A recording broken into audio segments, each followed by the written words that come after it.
Welcome back to another deep dive. My name is Hudson Gray. Tonight, we're diving into something that's always been right in front of us, dangling overhead like a mystery waiting to be unraveled. Shoes on power lines. The first time this researcher personally heard about this phenomenon was when I was a kid at our local skate park. It seemed like everyone had heard a story about what the shoes may mean, but no one knew for sure. You've seen them, haven't you? Sneakers, boots, and high tops just swaying in the breeze, suspended from telephone poles and wires.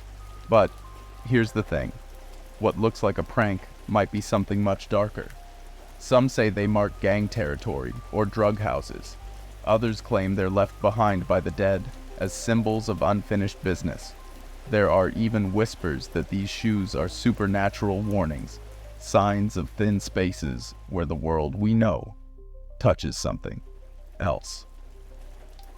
From urban crime to paranormal folklore, these shoes carry stories, some tragic, some eerie, and some downright terrifying. Let's take a deep breath, look up, and see what these dangling shoes are really trying to tell us. Gangs, turf, and the drug trade. One of the most well-known theories is that these shoes mark gang territory. And in some places, it's not just a theory, it's the truth. Law enforcement agencies in Chicago and Los Angeles have confirmed that certain neighborhoods use shoes as a silent message, warning outsiders that they're stepping into dangerous ground. Gang members might even throw shoes up as a trophy after an initiation, or to celebrate a successful operation. If you see shoes with colors tied to known gangs, that's no coincidence, it's a signal, a declaration of power.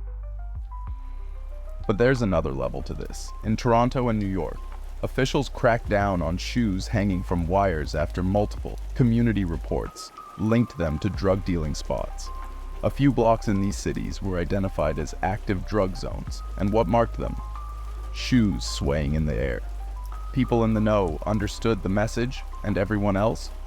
Well, they just kept their heads down. Memorials for the lost. But not every pair of shoes tells a story of crime.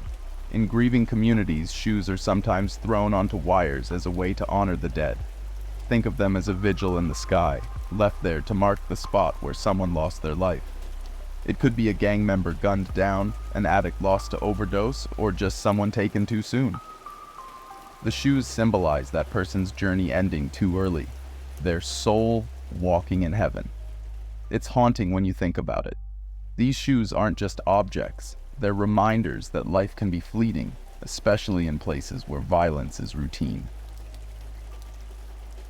In cities like Baltimore and Detroit, entire intersections are littered with shoes, each pair representing a name, a life, and a memory. For those who knew the person, seeing those shoes can be like visiting a grave, but for the rest of us, they're just a mystery hanging in the air. Bullying, power, and humiliation. Sometimes the shoes are a mark of power and humiliation.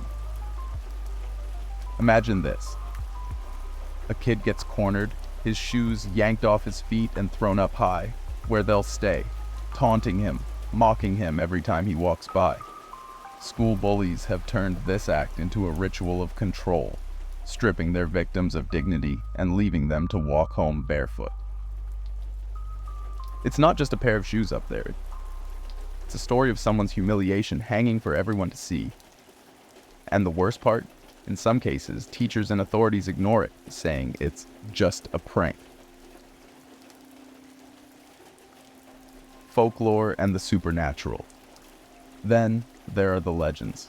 In Mexico and parts of Latin America, it's believed that shoes on wires mark places where the boundary between worlds is thin. The shoes become symbols of danger, not from humans, but from spirits. Some say these shoes are left by souls who can't rest, while others believe they serve as a warning to anyone foolish enough to wander too close. Other stories speak of disappearances, with each pair representing someone who vanished without a trace. In these versions, the shoes act as a kind of memento, A grim reminder that not everyone makes it home. And for those who dare to cut down the shoes, well, they say that you bring the misfortune with you. Why do we keep throwing shoes? So here's the question. If shoes on wires carry all these meanings, danger, grief, humiliation, protest, why do we keep throwing them? What is it about this act that draws us in? Some psychologists suggest it's a form of non-verbal communication, a way to leave a mark without saying a word. Others think it's about control, controlling space, controlling memory, controlling the story left behind. Or maybe it's something simpler. We see it, we mimic it. One pair of shoes goes up, and soon the whole block follows. It becomes part of the landscape, something we don't even notice until we stop and ask, why? The power of symbols. Shoes hanging from wires are more than just objects. They're symbols. Symbols of life, loss, defiance, and control. In Chicago, they mark territories. In Detroit, they mourn the dead. In Mexico, they warn of spirits. And in schools, they represent the cruelty of bullies. They tell us that every place, every street, has stories waiting to be uncovered, and not all of them are easy to face. The next time you see a pair of shoes swaying on a wire, take a moment. What's their story? Are they marking territory, grieving someone lost, or whispering a warning you can't quite hear? Maybe they're just shoes, or maybe there's something more.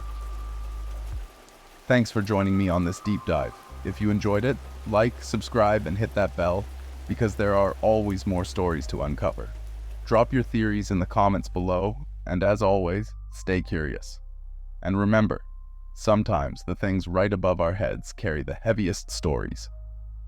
Or